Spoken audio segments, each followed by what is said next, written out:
Welcome to lecture 2 of the chapter Electrochemistry. I am Pankaj Kapadia, BTech IIT Delhi, Director ITS Service. So in the last class we had discussed how an electrochemical cell works. Basically we discussed that there are two electrodes, one is anode, one is cathode. Cathode is called negative electrode, positive electrode, anode is called negative electrode. And since there are two electrodes, one of them gets oxidized, the other gets reduced, and due to the redox reaction flow of electron takes place, and therefore the current prevails. Now the question is, we discussed this also, that how to identify which electrode will be a cathode and which electrode will be anode. And in that basically we discussed about reduction potential and the oxidation potentials. And we discussed that an electrode whose reduction potential will be more will be a cathode, and an electrode whose reduction potential will be less will be an anode. So now we will discuss what we call as a cell potential. Cell जो हम लोग अभी battery बनाए हैं, basically electrochemical cell की हम बात कर रहे थे, तो उस सेल का पोटेंशियल कितना होगा? तो सेल का पोटेंशियल वही होता है जो उन दोनों इलेक्ट्रोड्स के बीच के पोटेंशियल डिफरेंस हो। यानी कि आप कह सकते हैं कि जो दोनों इलेक्ट्रोड्स के बीच का पोटेंशियल डिफरेंस है वही सेल का पोटेंशियल। और पोटेंशियल डिफरेंस कैसे निकालेंगे? ऑब्वियस सी बात है, दोनों इलेक्ट्रोड्स के पोटेंशियल को घटा के। लेकिन ध्यान रखें, अगर किसी का रिडक्शन पोटेंशियल घटाएंगे तो दूसरे का भी रिडक्शन पोटेंशियल नहीं घटाना पड़ेगा। पहले के रिडक्शन पोटेंशियल में से दूसरे का रिडक्शन पोटेंशियल नहीं घटाना पड़ेगा। तो हम कह सकते हैं कि सेल का potential is equal to reduction potential of cathode minus reduction potential of anode.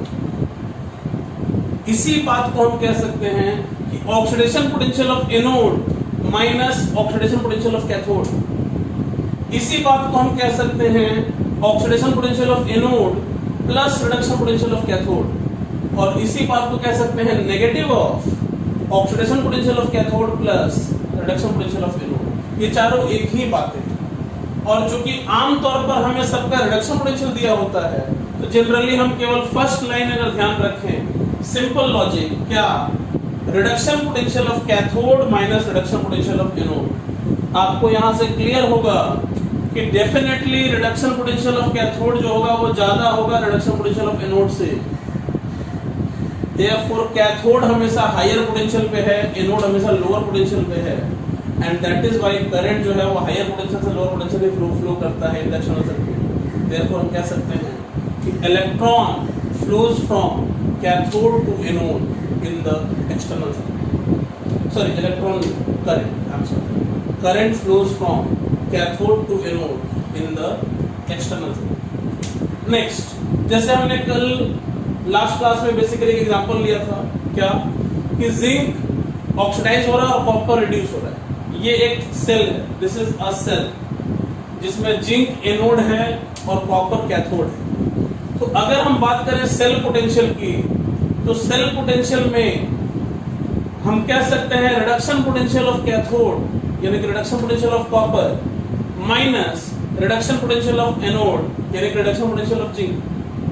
अगर हमें स्टैंडर्ड सेल पोटेंशियल निकालना हो, यानी कि सेल का पोटेंशियल अंडर स्टैंडर्ड कंडीशंस, तो हम लिख सकते हैं standard reduction potential of copper minus standard reduction potential of zinc. Similarly, अगर हम एक ऐसा सेल बनाते हैं जिसमें फेरस आयन फेरिक आयन में कन्वर्ट हो रहा है at the anode and dichromate ion chromium triple cation में कन्वर्ट हो रहा है एट द कैथोड, तो हम इसका सेल पोटेंशियल लिख सकते हैं reduction potential of dichromate electrode minus reduction potential of ferric ion यानी कि फेरिक आयन और फेरस आयन का जो इलेक्ट्रोड है उसका reduction potential.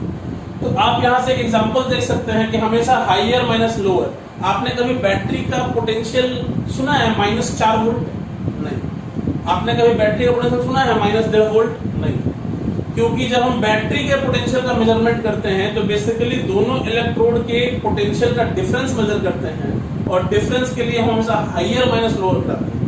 So therefore cell का जो ईएमएफ है वो हमेशा ग्रेटर देन इक्वल टू 0 होता है। ग्रेटर देन इक्वल टू 0 क्यों होता है? क्योंकि बेसिकली सेल का जो कॉन्सेप्ट है वो एनर्जी से अगर रिलेट करें हम, तो free energy change delta G को हम लिख सकते हैं चार्ज इनटू पोटेंशियल, यानी कि work done by the cell will be equal to decrease in free energy.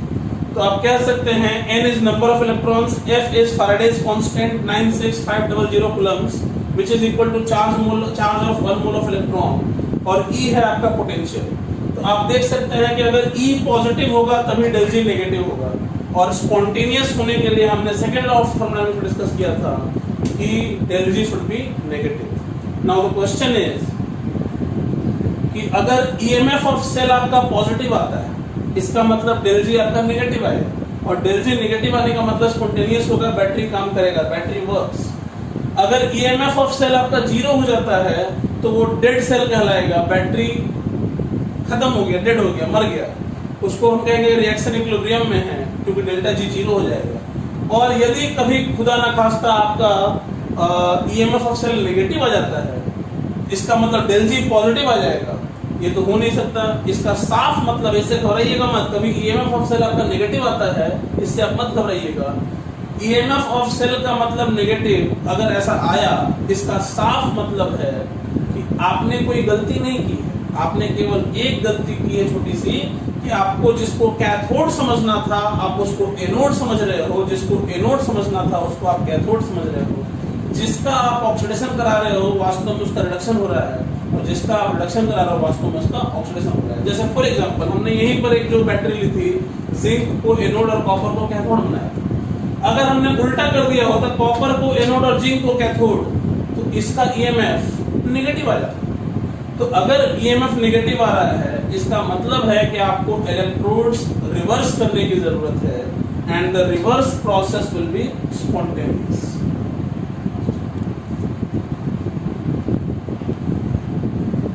Now we will discuss the dependence of EMF potential on concentration. Concentration पर EMF कैसे depend करेगा, कंसंट्रेशन वेरी करने से potential में कैसे changes आएंगे, क्या changes आएंगे, ये हम डिस्कस करेंगे अब इस कॉन्सेप्ट में। तो बेसिकली हमने सेकेंड लॉ में पढ़ा था कि del G is equal to del G not standard free energy change plus RT ln Q, जहां पर Q क्या था आपका reaction quotient.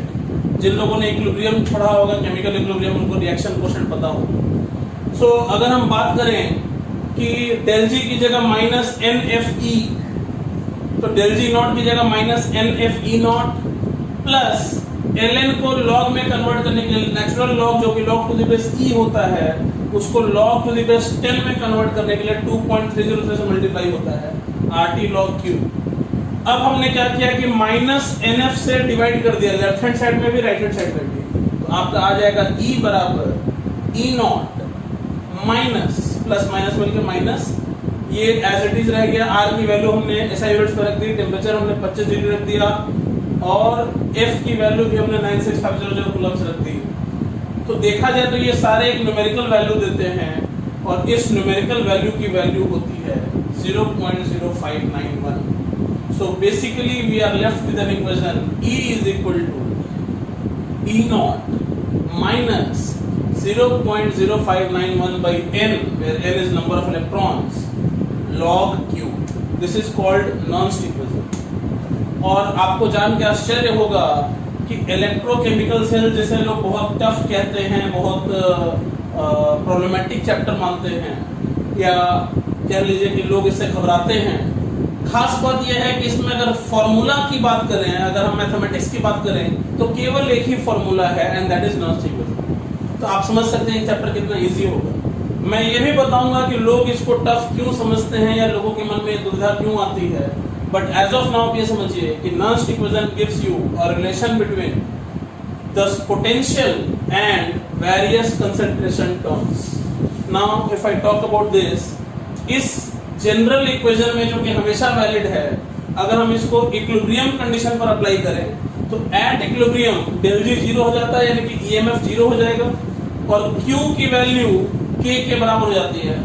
Eight equilibrium reaction quotient becomes equal to equilibrium constant. तो हम अगर इसमें अप्लाई कर दें एट इक्विलिब्रियम वाला कंडीशन, इसको 0 कर देंगे और इसको K कर देंगे, तो हमारा इक्वेशन आ जाएगा E not is equal to 0.0591 by N log of K। इसका फायदा ये है कि अगर आपको ई नॉट पता है तो आप इक्विलिब्रियम कांस्टेंट निकाल सकते हैं, और अगर आपको इक्विलिब्रियम कांस्टेंट पता है तो आप ई नॉट यानी कि स्टैंडर्ड पोटेंशियल निकाल सकते हैं। एक एग्जांपल देख लीजिए, जैसे मान लीजिए हमने यहाँ जिंक का ऑक्सीडेशन कंसीडर किया, जिंक कन्वर्ट हो रहा है Zn++ + 2 इलेक्ट्रॉन में, तो आप देख सकते हैं कि हम लिख सकते हैं इसको कि ऑक्सीडेशन पोटेंशियल ऑफ जिंक, ध्यान दीजिएगा, अगर जिंक डबल प्लस पहले आ जाता, जिंक बाद में आता, तो ये रिडक्शन पोटेंशियल हो जाता। क्योंकि यहाँ जिंक पहले और जिंक डबल प्लस बाद में, ये ऑक्सीडेशन पोटेंशियल है, और रिएक्शन में ऑक्सीडेशन वाला लिखा है। तो oxidation potential of zinc is equal to standard oxidation potential of zinc minus 0.0591/2, क्योंकि ये 2 इलेक्ट्रॉन प्रोसेस है, और log concentration of Zn++ ion. क्यों? क्योंकि इस रिएक्शन का जो Q है वो कंसंट्रेशन ऑफ Zn++ आयन ही होगा। And we can take further examples कि कैसे हम इस चीज को अप्लाई करेंगे different electrodes. Same example, same concept को अगर हम अप्लाई करें कॉपर इलेक्ट्रोड के लिए, ये देखिए मैंने यहाँ रिएक्शन कौन सा लिया, रिडक्शन है। हमेशा एक बात का ध्यान रखिएगा, जो रिएक्शन लीजिएगा पोटेंशियल उसी का लिखिएगा। जैसे मैंने वहाँ जिंक का क्या लिया था, ऑक्सीडेशन लिया था रिएक्शन, तो मैंने बात ऑक्सीडेशन पोटेंशियल ली।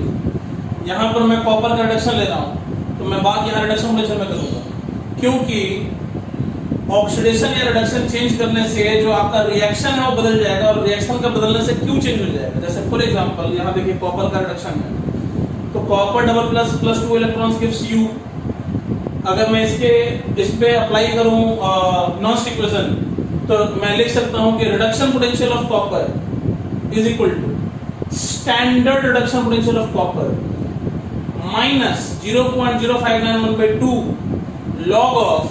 अब अगर इस रिएक्शन में आप Q की बात करें तो ये कॉपर सॉलिड है, तो इसका Q हो जाएगा सिंपल 1 कॉपर आयन कंसंट्रेशन। आप देखिए चूंकि रिएक्शन ये रिडक्शन का था, इसलिए Q क्या आया, 1 कॉपर आयन का कंसंट्रेशन। अगर यही रिएक्शन ऑक्सीडेशन का होता तो इसका Q चेंज हो जाता। तो इस वजह से इस बात के लिए बहुत जरूरी ध्यान रखिएगा कि आप जो रिएक्शन ले रहे हैं पोटेंशियल आप उसी का लिख रहे हैं, नॉन इक्वेशन आप उसी के लिए लिख रहे हैं। नेक्स्ट ये देखिए परमैंगनेट आयन वाला electrode MnO4- +8H+ 5 electrons gives Mn++ 4s2। इसके लिए मैं लिखूंगा reduction potential of permanganate ion is equal to standard reduction potential of permanganate ion minus 0.0591/5, क्योंकि यहाँ 5 इलेक्ट्रॉन है, लॉग ऑफ। अब इसका Q अगर हम बात करें तो Mn++ न्यूमरेटर में आएगा और डिनोमिनेटर में MnO4- आ जाएगा, और साथ में H+ आयन का कंसंट्रेशन टू द पावर 8। आप देख सकते हैं कि इस इलेक्ट्रोड का EMF कंसंट्रेशन ऑफ H+ पर भी डिपेंड करेगा। सिमिलरली यहाँ मैंने सिल्वर का ऑक्सीडेशन लिया है, Ag++ इलेक्ट्रॉन, तो जरा ध्यान दीजिए, चूंकि मैंने रिएक्शन लिया है ऑक्सीडेशन का, तो मैं पोटेंशियल की बात करूंगा ऑक्सीडेशन का ही। तो मैं कहूंगा कि oxidation potential of silver is equal to standard oxidation potential of silver minus 0.0591/1 log of concentration of Ag+। Similarly dichromate ion का रिएक्शन जो होता है Cr2O7 +- 14H+ +6 electrons gives 2Cr+3 +7s2। इसके लिए भी जब हम बात करेंगे तो इसके Q में देखिए Cr+3 का होल स्क्वायर, नीचे में डिनोमिनेटर में Cr2O7 और कंसंट्रेशन ऑफ H+ का पावर 14, इसका भी EMF जो है वो कंसंट्रेशन ऑफ H+ पे डिपेंड करेगा। नेक्स्ट मैंने यहाँ फेरस आयन का ऑक्सीडेशन देखा है, Fe++ गिव्स Fe+++ इलेक्ट्रॉन। अगर मैं इसकी बात करूं तो अगेन चूंकि ये रिएक्शन ऑक्सीडेशन है तो ये भी ऑक्सीडेशन पोटेंशियल लेना पड़ेगा, E is equal to E0 minus 0.0591/1 log of Q। Q में Fe++ ऊपर हो जाएगा और Fe++ नीचे हो जाएगा। ये जो लास्ट इक्वेशन है ये केवल इलेक्ट्रोड्स पर वैलिड नहीं है, बल्कि हम ओवरऑल सेल के लिए भी इसको अप्लाई कर सकते हैं। जैसे फॉर एग्जांपल हम अभी तक लिखते आ रहे थे कि E is equal to E0 minus 0.0591/n log Q। हम अभी तक इलेक्ट्रोड के लिए लिख रहे थे कि E ऑफ इलेक्ट्रोड यानी कि potential of electrode is equal to standard potential of electrode minus 0.0591/n log of Q। अब हम यही बात सेल के लिए लिखेंगे, हम लिखेंगे कि E cell is equal to E naught cell minus 0.0591 by n log of Q। मैं इसको एग्जांपल से एक्सप्लेन करता हूं। जैसे याद कीजिए जिंक और कॉपर इलेक्ट्रोड का जो बैटरी था, जिंक ऑक्सीडाइज हो रहा था, कॉपर रिड्यूस हो रहा था। अगर मैं नेट सेल रिएक्शन की बात करूं तो ये रिएक्शन था जहां पर zinc solid copper double plus से रिएक्शन करके zinc ion plus copper solid बनाता था, यही था नेट सेल रिएक्शन। अगर मैं इस बैटरी के लिए सेल का पोटेंशियल निकालना चाहूं तो सेल का पोटेंशियल हम लिख सकते हैं रिडक्शन पोटेंशियल ऑफ कैथोड यानी कि reduction potential of copper minus reduction potential of anode यानी कि रिडक्शन पोटेंशियल ऑफ जिंक। अब मैं इस कॉपर इलेक्ट्रोड के ऊपर नॉन डिफ्यूजन लगाऊं तो मैं लिख सकता हूं E of copper reduction potential of copper is equal to और standard reduction potential of copper minus 0.0591 by 2 log of 1 by concentration of copper ion। Similarly zinc के लिए भी लिख सकता हूं सेम लॉजिक। अब ध्यान दीजिए दोनों का E नॉट में एक साथ ले लेता हूं, मैंने दिस माइनस दिस अलग कर दिया और इन दोनों में से 0.0591 by 2 कॉमन ले लिया तो ऊपर में आ गया जिंक आयन और नीचे में आ गया कॉपर आयन। अब जरा सोचिए standard reduction potential of cathode minus standard reduction potential of anode, ये हो गया आपका स्टैंडर्ड सेल पोटेंशियल।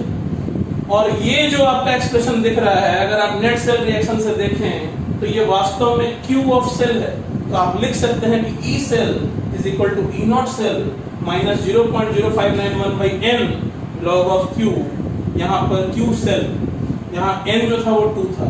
अब जरा सेम चीज मैं अप्लाई करना चाहूँ इस बैटरी के लिए जहां पर कॉपर का एनोड है और सिल्वर का कैथोड है, तो देखिए क्या होता है।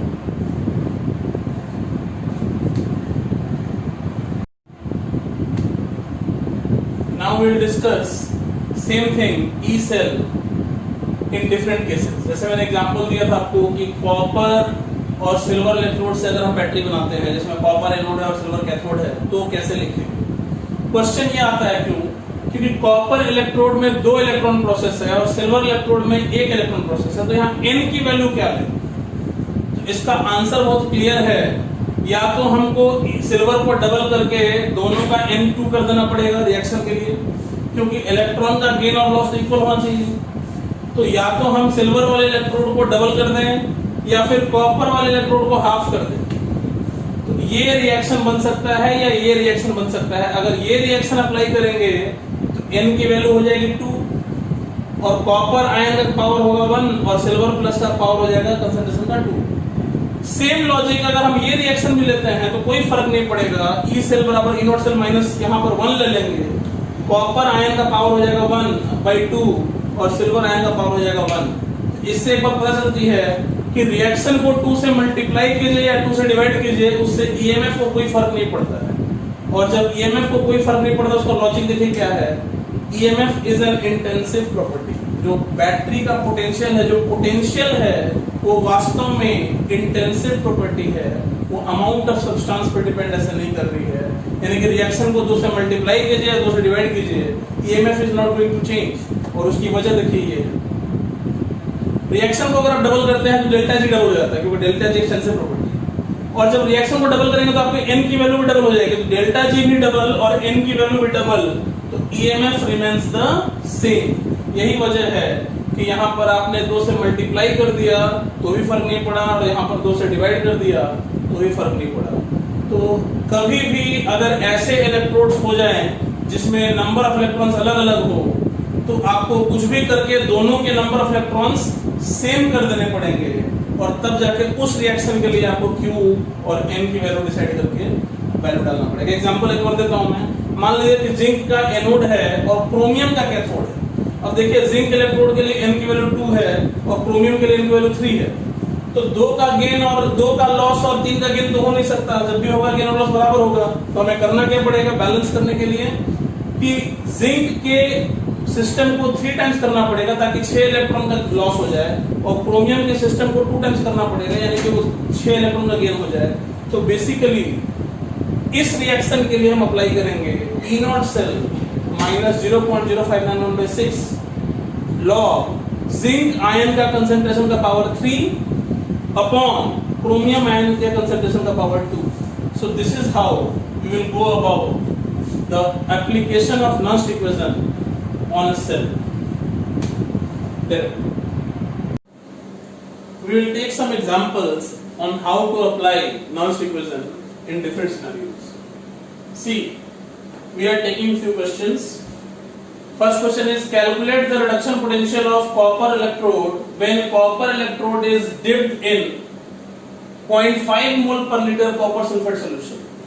Reduction potential standard copper का दिया हुआ है 0.34 volts positive. Second question is calculate the reduction potential of permanganate ion Mn double plus electrode. Permanganate का concentration है 2 mole per liter. Manganese double plus का कंसंट्रेशन है 0.5 मोल पर litre in a neutral aqueous solution. Neutral aqueous solution में इस electrode का EMF कितना होगा ये बताना है. ई नॉट दिया हुआ है plus 1.51 volts.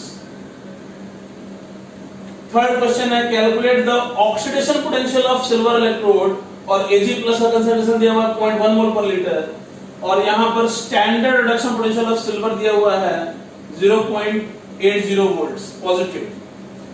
And next calculate the cell potential of zinc and silver electrode से जो बनता है एक बैटरी उसका जिंक आयन का ऑक्सीडेशन हो रहा है 0.01 मोल पर लीटर. ये जिंक आयन का कंसंट्रेशन है और सिल्वर इलेक्ट्रोड का कंसंट्रेशन है 0.1 मोल पर लीटर.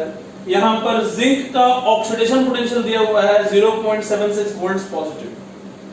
नाउ इन चारों क्वेश्चंस को हम बारी-बारी से सॉल्व करके दिखाएंगे. पहला क्वेश्चन कॉपर का रिडक्शन पोटेंशियल.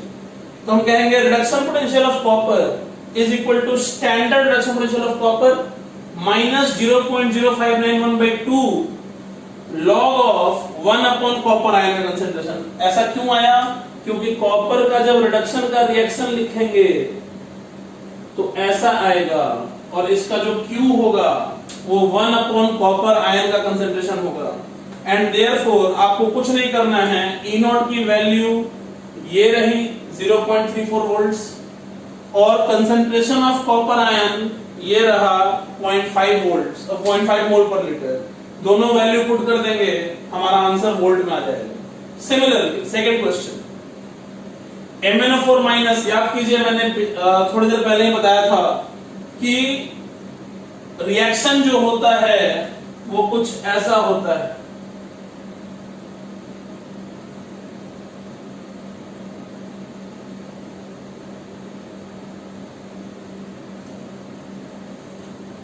तो इसमें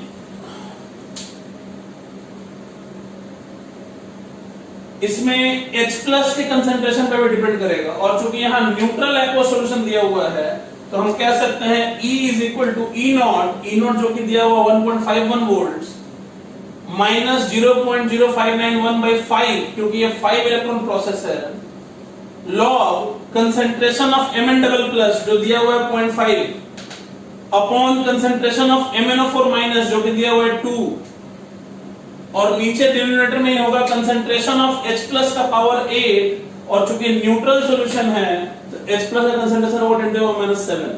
ये वैल्यूज रखेंगे यहां से आप आंसर निकाल सकते हो. थर्ड क्वेश्चन जो है वो ऑक्सीडेशन पोटेंशियल ऑफ सिल्वर पूछा है और दिया हुआ है स्टैंडर्ड रिडक्शन पोटेंशियल. ध्यान दीजिएगा ये दिया हुआ है रिडक्शन पोटेंशियल और आपको निकालना है ऑक्सीडेशन पोटेंशियल. तो हम लिखेंगे oxidation potential of silver is equal to standard oxidation potential. ये ध्यान दीजिए यहां पर दिया हुआ रिडक्शन पोटेंशियल नेगेटिव, हमें निकालना oxidation potential reduction potential positive और हमें निकालना है हमें दिया हुआ है रिडक्शन पोटेंशियल पॉजिटिव और हमें निकालना है ऑक्सीडेशन पोटेंशियल.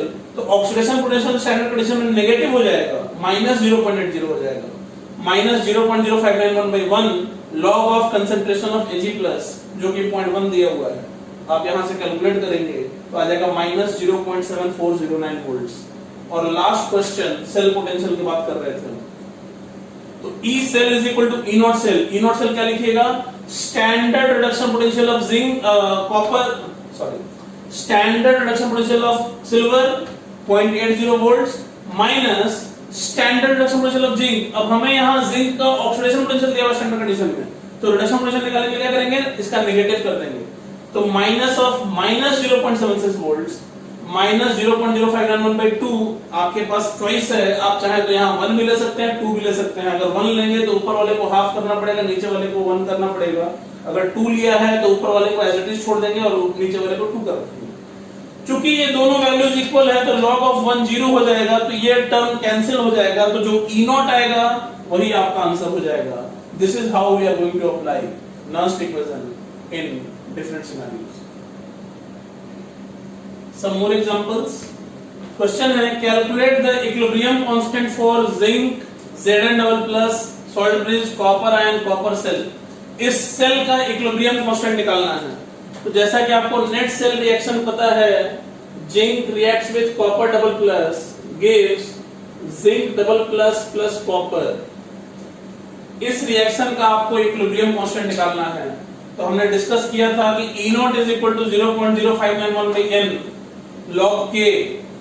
E नॉट की वैल्यू इस सेल के लिए कैसे निकालेंगे?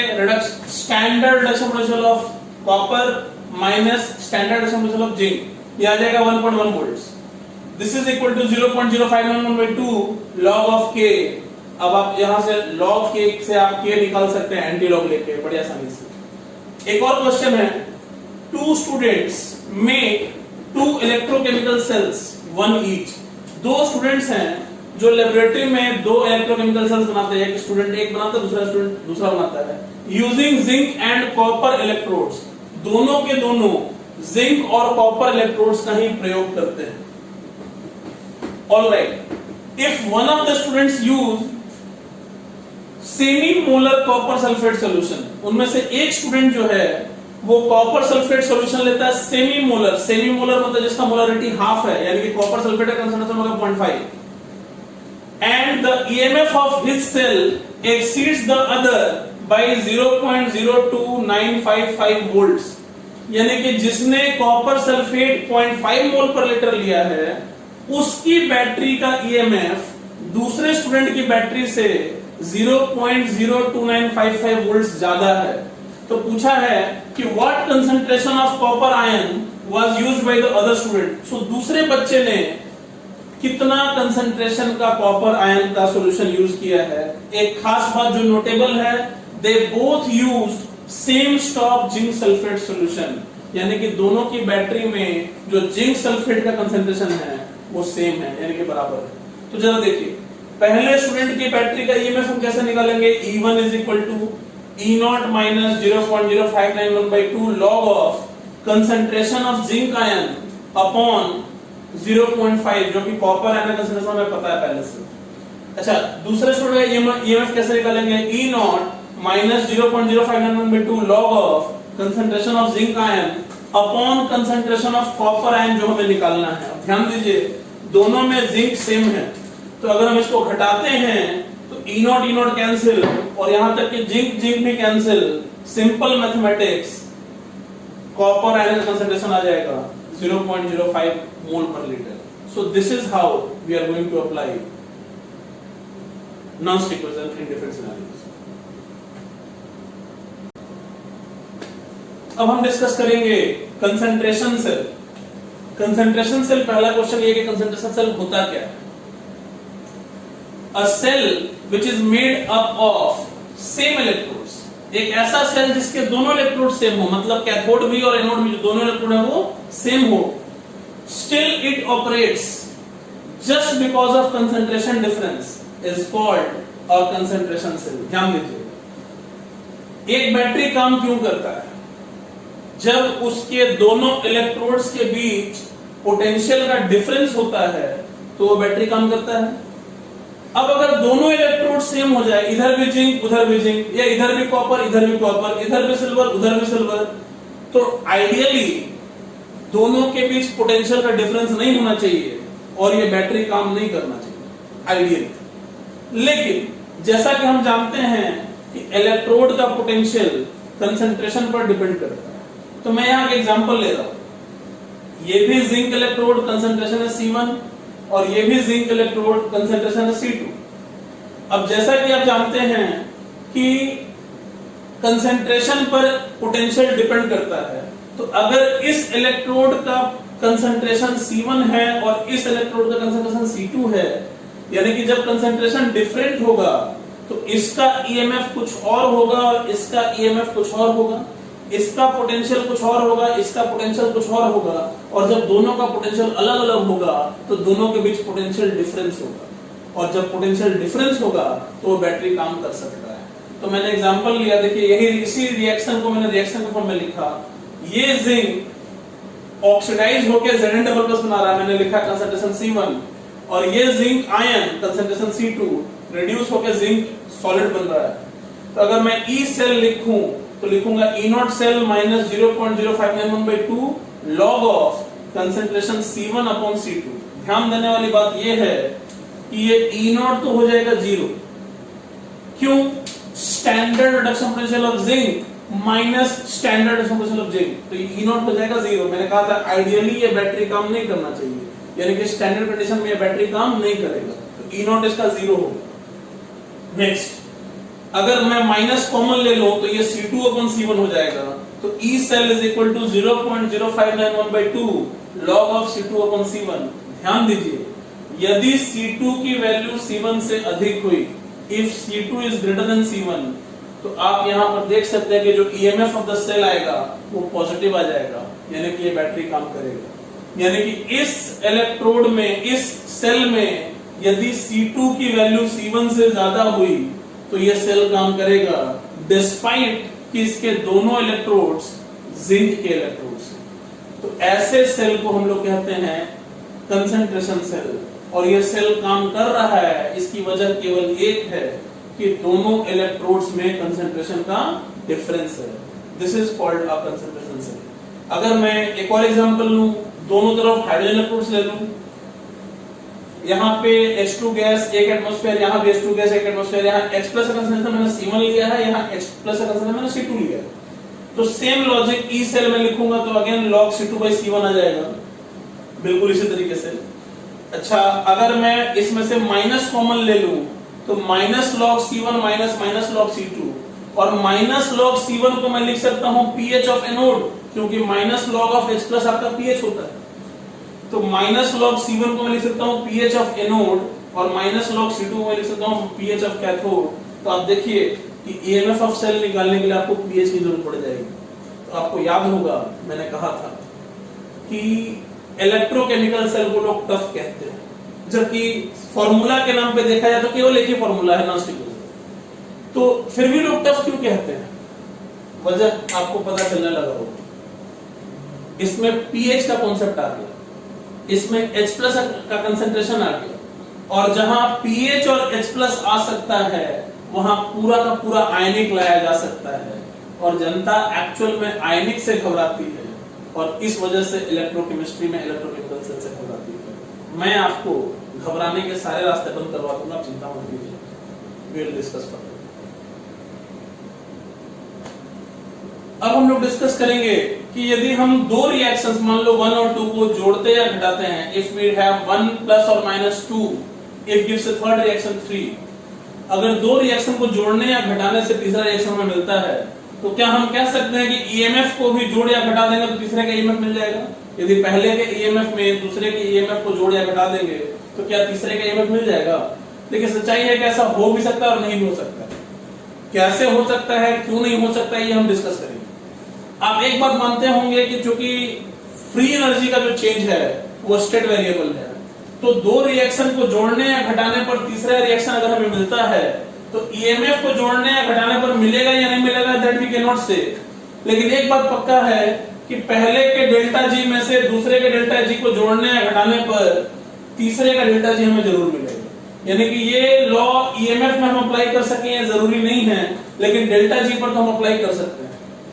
नेक्स्ट, डेल्टा जी 1 को हम लिख सकते हैं माइनस N1FE1, और डेल्टा जी 2 को हम लिख सकते हैं माइनस N2FE2, और डेल्टा जी 3 को हम लिख सकते हैं माइनस N3FE3। तो अगर हम सब में से माइनस माइनस माइनस हटा दें और F हटा दें तो हमारे पास इक्वेशन क्या बचा? N1E1 प्लस माइनस, इधर प्लस और minus whatever, N2E2 is equal to N3E3। यानी कि ईएमएफ को जोड़ या घटा के तीसरे के ईएमएफ आएगा ये नहीं कह सकते, लेकिन ये जरूर कह सकते हैं कि N1E1 plus minus N2E2 is equal to N3E3। और अगर इस इक्वेशन में N1 N2 N3 तीनों बराबर हो जाए तो हम ये भी कह सकते हैं कि E1 plus minus E2 is equal to E3। यानी कि EMF को हम जोड़ या घटा के तभी लिख सकते हैं जब तीनों रिएक्शन में N की वैल्यू सेम रहे। एग्जांपल, मान लीजिए मैंने एक रिएक्शन लिया जिंक का ऑक्सीडेशन, इसका E नोट दिया हुआ है 0.76 वोल्ट्स, और दूसरा रिएक्शन लिया कॉपर का रिडक्शन, इसका E नोट दिया हुआ है 0.34 वोल्ट्स। अगर हम एक तीसरा रिएक्शन बनाए दोनों को जोड़ के, जिंक का ऑक्सीडेशन कॉपर का रिडक्शन, तो इसके लिए भी N की वैल्यू 2 ही है, इसके लिए भी N की वैल्यू 2 ही है, और इसके लिए N की वैल्यू भी 2 ही है। तो जब तीनों रिएक्शंस के लिए N की वैल्यू 2 है तो हम E note of this reaction, जो थर्ड रिएक्शन है, सीधा दोनों का E नोट को ऐड कर देंगे और हमारा आंसर आ जाएगा 1.1 वोल्ट्स। लेकिन एक दूसरा एग्जांपल लेते हैं।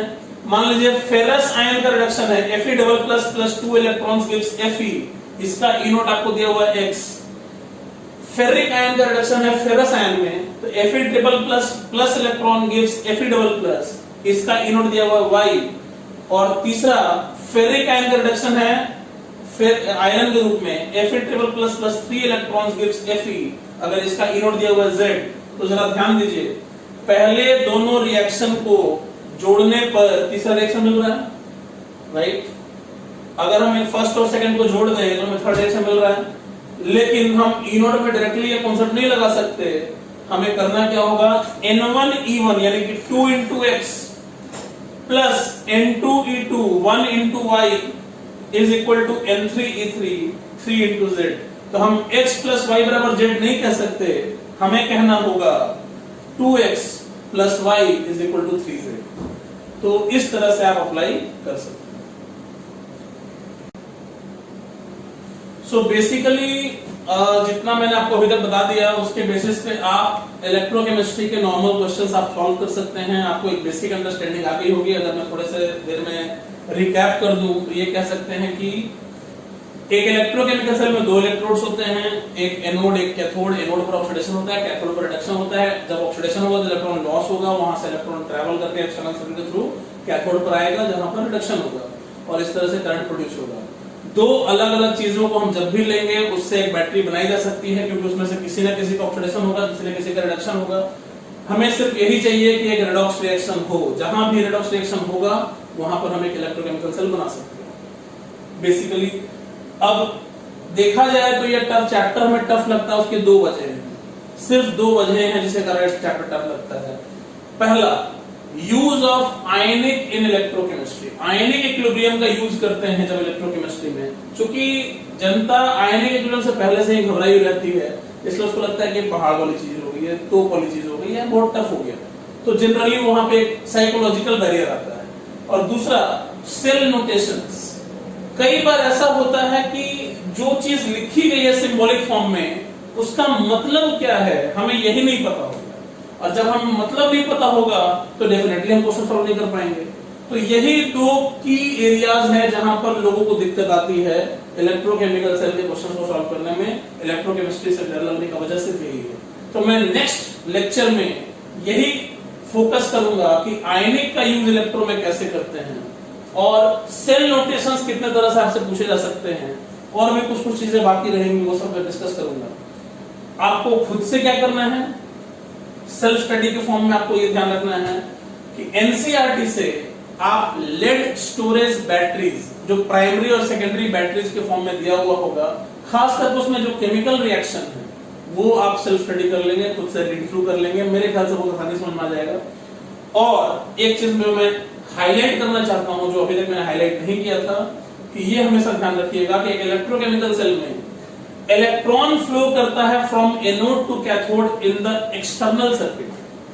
बाहर वाले वायर में, एक्सटर्नल सर्किट में एनोड से कैथोड जाता है electron, and therefore current flow करेगा कैथोड टू एनोड, क्योंकि आपको पता होगा कि इलेक्ट्रॉन के फ्लो के ठीक अपोजिट करंट का फ्लो होता है। सो ये बात इंपॉर्टेंट है। अगर यही इंटरनल सर्किट होगा तो बिल्कुल रिवर्स हो जाएगा। ये तो अंडरस्टूड बात है, क्योंकि पूरा सर्कल जब कंप्लीट होता है, साइकिल जब कंप्लीट होता है, तो ये अगर एक्सटर्नल सर्किट में कैथोड से एनोड जा रहा है तो इंटरनल सर्किट में एनोड टू कैथोड ही जाएगा।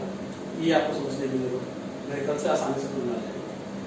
So we will discuss from here in the next class, जहां पर हम फोकस करेंगे आयनिक का यूज इलेक्ट्रॉन में कैसे करते हैं और सेल नोटेशंस में कहां-कहां लोगों को दिक्कत आती है, इन दो बातों